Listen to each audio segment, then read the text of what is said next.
कळंबोली येथील ex serviceman cooperative housing सोसायटीच्या कारभारातील अनियमिततेबाबत सभासदांनी केलेल्या तक्रारीला जवळपास वर्ष उलटूनही सुनावणी न झाल्याने संताप व्यक्त होत आहे। या प्रकरणी संतप्त सभासदांनी सहाय्यक निबंध सहकारी संस्था नवी मुंबई कार्यालयात पुन्हा लेखी निवेदन देत सुनावणी का घेतली जात नाही असा थेट जाब विचारला। सोसायटीच्या आर्थिक व्यवहारातील पारदर्शकतेचा अभाव, सभांच्या मिनिट्सची नोंद न ठेवणे तसेच समितीचा कार्यकाळ संपूनही निवडणूक न घेणे अशा आरोपांचा उल्लेख करण्यात आला आहे। तसेच 2 वर्षांपासून मागणी करूनही सोसायटीच्या कारभारासंदर्भातील आवश्यक कागदपत्रे सभासदांना दिली जात नसल्याची तक्रार करण्यात आली असून माहितीचा अधिकार अंतर्गतही संबंधित माहिती उपलब्ध करून दिली जात नसल्याचा आरोप सभासदांनी केला आहे। पुनर्विकास प्रक्रियेतही सभासदांना विश्वासात घेतले जात नसल्याची तक्रार करण्यात आली असून समिती बरखास्त करून चौकशी करण्याची मागणी करण्यात आली आहे। दरम्यान पुनर्विकासाला आमचा विरोध नसून त्यामध्ये पारदर्शकता असावी तसेच कायद्यानुसार तक्रार दाखल झाल्यानंतर सुनावणी घेण्यात यावी आणि सभासदांना न्याय मिळावा अशी अपेक्षा एक्स सर्व्हिसमॅन सोसायटीच्या सभासद विजया कदम यांनी व्यक्त केली। पाठवले त्यांना मी आता याच्यामध्ये विजय म्हात्रे होते। विजय म्हात्रे असताना मी वारंवार आरटीआय टाकून पेपरची मागणी करत होते, पण तुमच्याकडे कुठली उत्तर आलेली नाहीये। आता नाही नसली तर काय कुठली दिवा मी तुम्ही सांगा, त्यांनी दिली नसली दिले मी काय माहिती अधिकारी नसतो, आमचा माहिती असतो विजय म्हात्रे असतो। हा विजय म्हात्रे आहे, पण सहनिबंधक तुम्ही होता। ठीक आहे, आतापर्यंत जेवढा घटनाक्रम आहे तो घटनाक्रम मी फक्त तुमच्या समोर सादर करते। तुम्हाला हिअरिंग सारखा एखादा विषय असेल माझ्या अधिकारातला तर मी हिअरिंग घेऊ शकतो। हिअरिंगचा विषय सर असा माझ्या अधिकारातला विषय असेल तुम्हाला द्या, त्याची हिअरिंग घेतो। आता हे याच्यामधला एक सुद्धा माझा याचा विषय नाही हिअरिंगचा। हिअरिंगचा विषय आहे सर, कुठला आहे सांगा, देते ना तुम्हाला सगळे विषय। एक महिने तुमचं हिअरिंग झालेलं आहे माझ्या एक मिनिट एजन्सी कोणता हिअरिंग मला तर आठवत नाही सर, प्लीज मला त्याच्याबद्दल विश्लेषण हवं, कारण आमच्या माहितीनुसार जर वादी आणि प्रतिवादी आज सोसायटी मला आठवत नाही झाले का नाही माहित नाही, पण झालं असेल तर मला आता द्या तुमचा विषय। आता ऐका नाही का, आता तुम्ही बोलतायत हिअरिंग झाली आहे, मॅडम झाली असेल तर मला कागदावरती हिअरिंग देणं आणि प्रत्यक्षात हिअरिंग होणं जसं आता हिअरिंग होते अशी हिअरिंग आमची झाली का? हे बघा मी अजून तुम्हाला सांगतोय मॅडम, माझा जर विषय हिअरिंगचा असेल तर मी हिअरिंग घेतो, माझा विषय नसेल तर हिअरिंग घेऊ शकत नाही। आता एकच प्रश्न विचारला, हिअरिंग झाली आहे असं तुम्ही बोलताय। मी म्हटलं असेल म्हणून काय लगेच झालं का, मग बघावं लागेल ना, झालं असेल तर बघतो ना। तुमचं पत्र आहे ना, हिअरिंग खुलासा दिला ना तुम्ही, पटापट खुलासे तुमचे लय आलेले आहेत। पुढे हिअरिंगचं नसेल त्याने दिलेलं तुम्हाला पाठवायचं, खुलासे आलेत ना कुठे काय मला दाखवा मला सुनावणी तुम्ही घ्या म्हणून। हा विषय मी कोणत्या विषयी तुम्हाला सुनावणी वाचा ना काय हे काय सुनावणी घेण्यासाठी बोर्डावर विनंती अर्ज केलेले असताना म्हणतोय विषय मला जर घेता येत सुनावणी असेल तर मी घेऊ शकतो ना, विषय मला घेता येत नसेल तुम्ही कसं घेऊ? ह्या गोष्टीला झालेत किती वर्ष?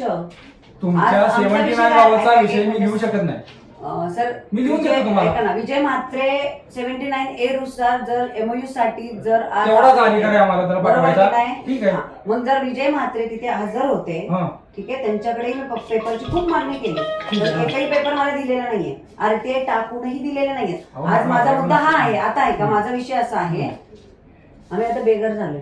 काय बेघर ते का झालो, किती महिने झाले सर? माझं प्लीज ऐकून घेता, ऐकून घ्या प्लीज आता, कारण 2 वर्ष आम्ही या गोष्टीशी झगडतोय। तुमच्याशी मी 3 भेटी घेऊन गेले होते। भेटी घेऊ शकता ना, काय घेऊ शकता? Ex serviceman society Kalamboli sector 2E plot number 16 ते 19।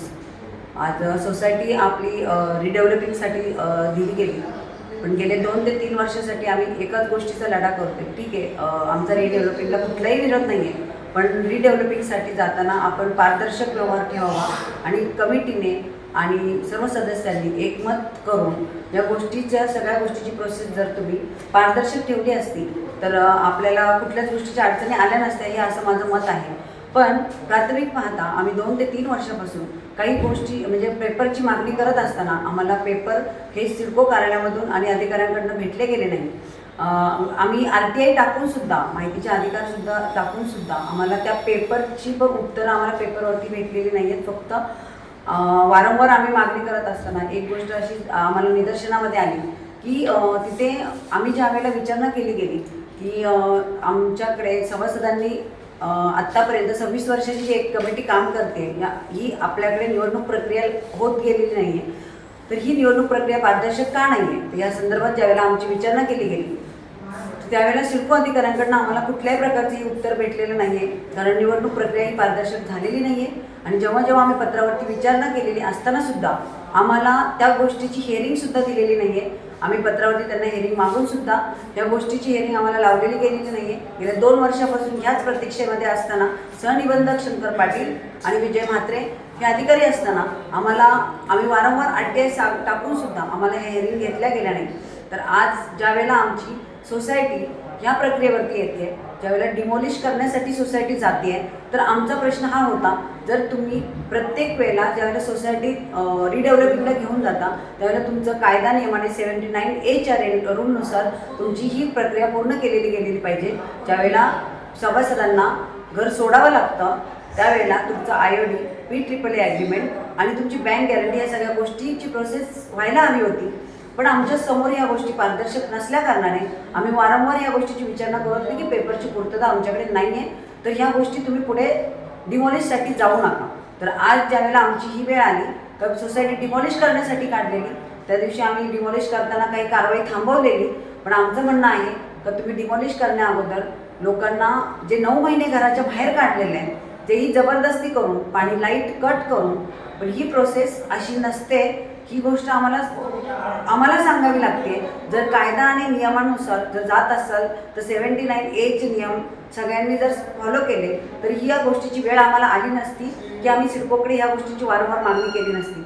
पण आज वेळ आली आहे ह्या कारणास्तव की आज आम्हाला कुठल्याही प्रकारची बँक गॅरंटी नाही आहे कुठल्याही प्रकारचा तसा करार नाही आहे कुठल्याही प्रकारचा DA झालेला नसताना जर आम्हाला वारंवार सोसायटीच्या कमिटीकडे सुद्धा वारंवार पेपरची मागणी करावी लागते.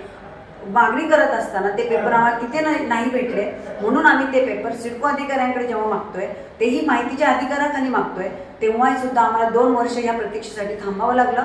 पण अजूनही सुद्धा शंकर पाटील साहेबांनी एक्स सर्व्हिसमॅन सोसायटीची हिअरिंग लावली गेलेली नाही आहे. आणि मी अजूनही या माध्यमातून सांगते आपण शुक्रवारी इथे येण्यासाठी सांगितलं होतं पण शुक्रवारी ज्यावेळेला मी पत्र बघितलं आहे त्या पत्रावरती आम्ही तारीख दिलेली आहे 9 एप्रिल 2026. पण आमची मागणी ही आहे का 2 वर्ष प्रतीक्षेनंतर जर तुम्ही हिअरिंग लावत असाल तर ती हिअरिंग आमची लवकरात लवकर कशी होईल या गोष्टीकडे आपण लक्ष द्यावं ही आमची आता कळकळीची विनंती राहील आणि ही हिअरिंग झालीच पाहिजे. धन्यवाद.